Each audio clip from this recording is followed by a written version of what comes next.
और परते से नुरवा डोलिया उठे नैहर से आखरी विदाई होला।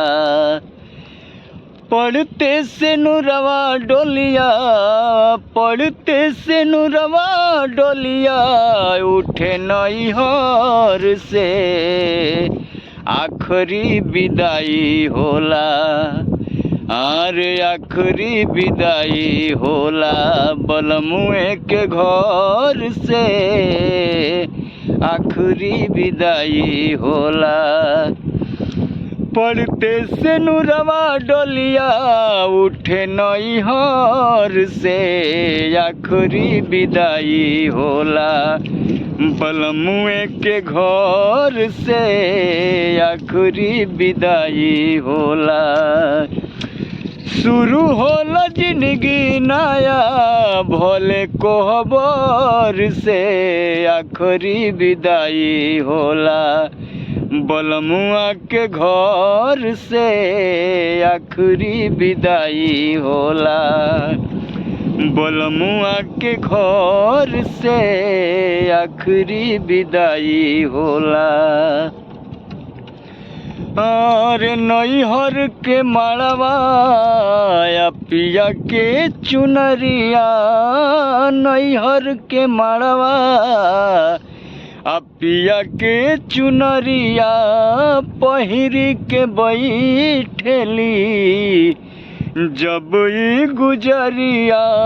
दोनों बेरा बान्हल रहे हो, दोनों बेरा बान्हल रहे खोइछाया चोर से आखरी विदाई होला। बलमुआ के घर से आखरी विदाई होला। बलमुआ के घर से आखरी विदाई होला। पढ़ते से नुरवा डोलिया, पढ़ते से नुरवा डोलिया उठे नैहर से आखरी विदाई होला। बलमुआ के घर से आखरी विदाई होला। अरे चारी गो कहार दोनों डोलिया उठावेले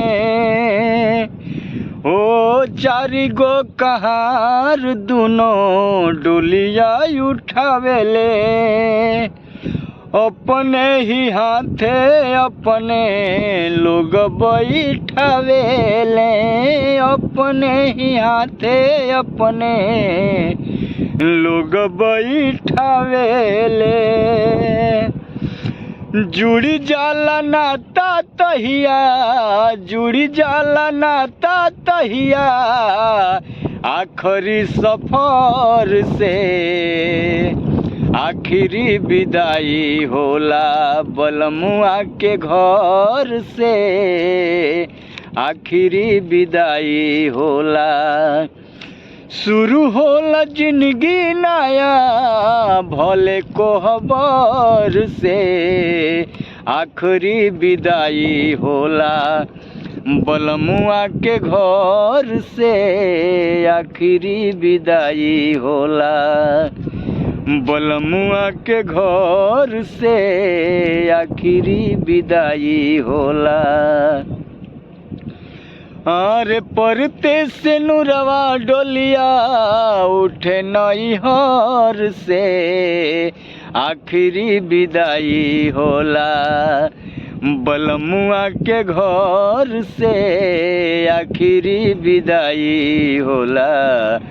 बलमुआ के घर से आखरी विदाई होला।